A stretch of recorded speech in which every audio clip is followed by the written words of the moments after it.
Hey, what's going on, guys? Welcome to Teched Out. My name's Joe. And tech can, kind of be confusing and hard to keep up with sometimes. So I wanted to create, a weekly update series, or at least try to be weekly, to help keep you guys informed so you can go about your lives as normal. So without further ado, though, let's see what we got this week. We have Google Stadia realizing how expensive it is to actually make games, Apple investing lots of money into their own version of an electric car, and much more. So, let's go. Alright, so for starters, we're going to talk about Google Stadia, and then, kind of realizing how expensive games actually are, which, shocker that they didn't look into this before even creating Stadia, I guess. But not only that, but how it affected the whole Stadia community, really. So, from Google's own blog post here, we have them focusing on future as a platform and winding down their own first-party studios. So, basically in this blog post, again, I'll leave a link in the description if you want to read this whole thing for yourself, but for the majority of it, they are shutting down their own first-party studio, and due to, they say, creating best-in-class games from the ground up takes many years and significant investment, and the cost is going up exponentially. No shit. So yeah, basically shutting that down, and then they say they're gonna shuffle some people around, obviously, since they're not working on any first-party games anymore, and try to focus more on the third parties, bringing them over to that platform. Now, the only thing that... Granted, this whole article, the reason why it has more people probably not just mad, but more confused, because yes, having your own exclusive games is fantastic. Hence, PlayStation with their God of Wars and Spider-Mans, and Xbox with their Gears of War and Halos. That's why you bought the platform to begin with. But when Stadia doesn't have that, what exactly am I going to use this thing for then, Well, I've seen a few articles on the internet and that stuff and read into those and people's opinions as well.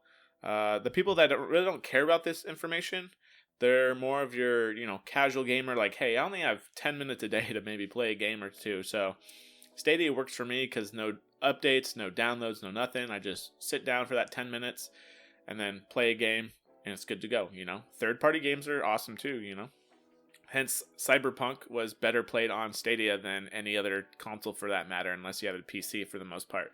So, but you have those casual gamers and people that just, want the third parties, and that's about it. But the majority of the reason why people were really, I guess, mad and disappointed was because Stadia, not only that, they've had kind of poor communication in terms of their roadmap. So now that there's no first party games anymore, can you, besides stating that, you're there for your partners, you're going to try to include more partners to bring into your platform and all this other stuff.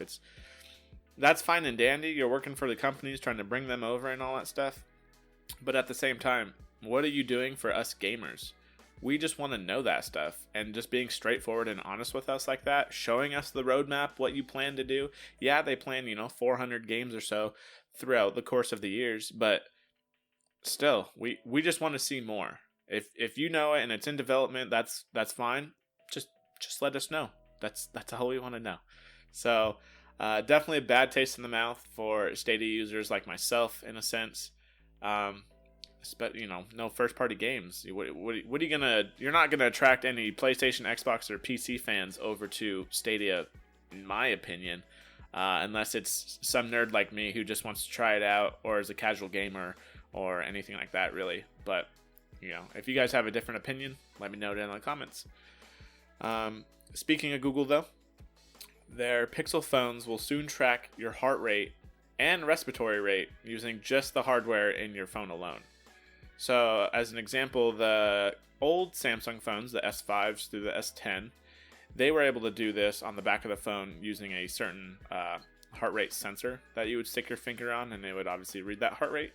But with this latest feature that Google's going to roll out next month with their Google Fit app, is that basically it's going to use the hardware on the rear camera as the heart rate sensor, and the front camera you'll put your finger on, and it'll realize your respiratory rate by, I guess, measuring the, what do we got? Measuring the chest movements for respiratory rate, and then for your heart rate on the back of the camera, subtle changes in color of your fingers for that.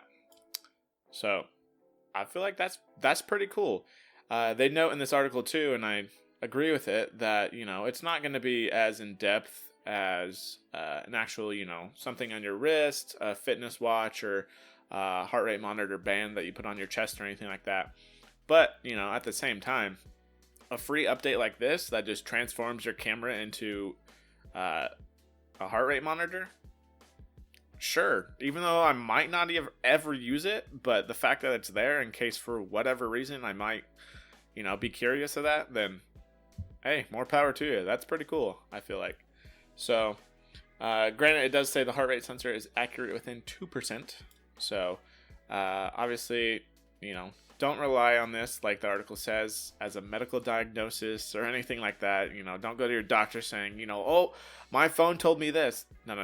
Just use it as a general wellness thing, you know, just checking every so often. And if you're that concerned, then yes, go to the doctor, have them take it, and then have it be confirmed, you know, whether you have an illness or anything like that. I think it's pretty cool that they're able to, you know, just toss this feature in for free using your existing hardware. That's pretty awesome. All right, and then moving on to the Apple car, or, you know, the Apple EV. Supposedly, Apple is rumored to invest about 3.2, what do we got, billion? Let me verify.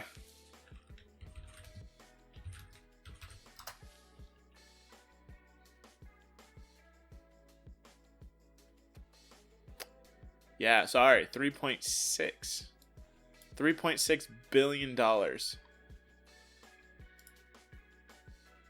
with either Kia, supposedly, according to this article, or Hyundai as well. But at the same time, they haven't really, there's no writing on the wall, or, you know, nothing in ink, I guess, about who they're going to partner up with. Just the rumors have been Kia and Hyundai for the most part. So yeah, $3.6 billion to have their autonomous, so basically it drives itself. No, I don't know if they're going to, why would you include a steering wheel, I guess in case for emergencies maybe, but autonomous electric vehicle. Come on, man. And then not only that, but supposedly going to be scheduled to go into production around 2024, but seeing that's only 2 years out, and granted, this article states that it, you know, Kia has the room to do so in their warehouse, basically. I don't see that happening. You know, Tesla already enough has struggles with getting batteries and all this other stuff. So I definitely see this being pushed out, since if they take the Apple approach with their smartphones, as in, you know, they're never first to market, but they're usually a couple years behind, just so they can kind of make sure the product is the way they intended it to be, you know. And not only that, but if Apple does get in this electric vehicle game, then this just opens the floodgates, I feel like. Because once Apple, unfortunately, does something, then it somehow triggers every other manufacturer to either try to copy it or just, you know, do something similar. So Apple does have an effect in a good way, especially with this EV market. So hopefully this can actually, you know, get written down, and there's a plan of action taken within the next, whether it be this year or even next year, because that would be awesome to see Apple in the EV game, because not only would they be in there, but I guess Sony is also creating a electric vehicle car as well, which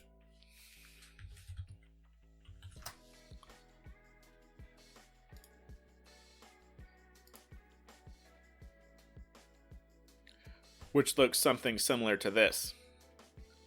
Now, when it comes to electric vehicles, though, as awesome as Apple or even Sony or anyone making an electric vehicle is, please, I feel like at least right now in 2021, you have to have at least 300 miles of range. because I feel like, at least in my mind, that's how much it is so you don't have range anxiety. I could be wrong. Some people, I don't know, maybe just like hey, 200 miles of range, plenty fine for me. But in my opinion, 300 miles is the minimum. So if you agree, disagree, or anything like that, just let me know down in the comments.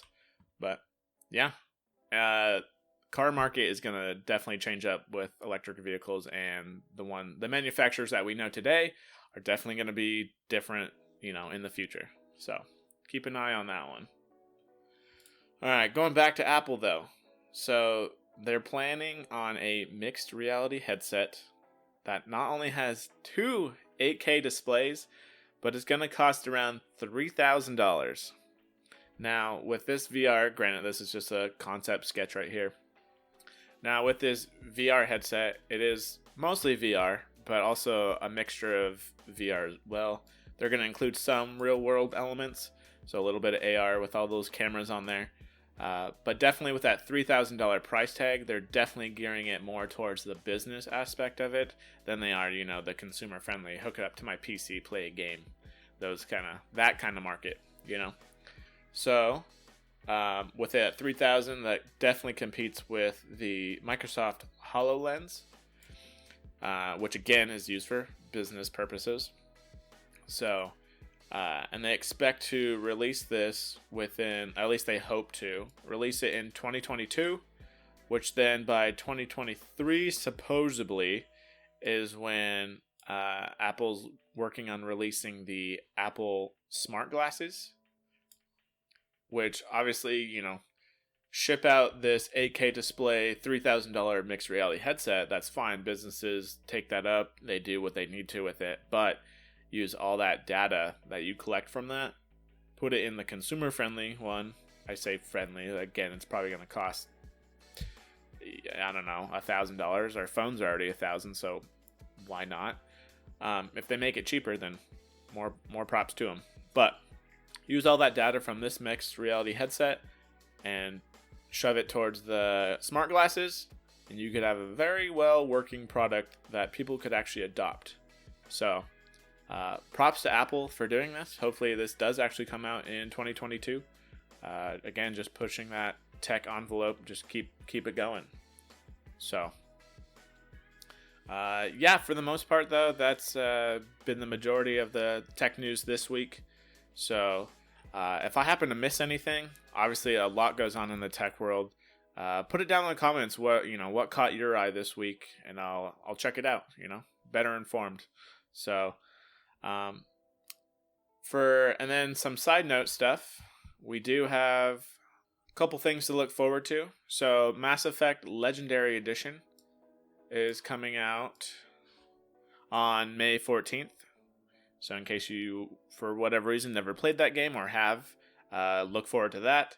Apex Legends is making its way on the Switch on March 9th, which, in my opinion, if anything can play on the Switch, at this point, why is it not on Google Stadia? That would definitely be a nice feature to have over there. And then NCAA, well, I guess they're going to be calling it college football. EA Sports, it's in the game. Has no release date as of now, but they're definitely hoping for at least next year. So that'll be nice to see that game come back. But speaking of games though, if you want, I do stream here on YouTube and over on Twitch. So come check me out, usually on Thursdays and Fridays. But this has been your tech update for the week. Hope you are well informed now. But again, go on about your day. Have a good one. And hey, don't forget, subscribe and like if you want to stay informed. All right, I'll catch you next one.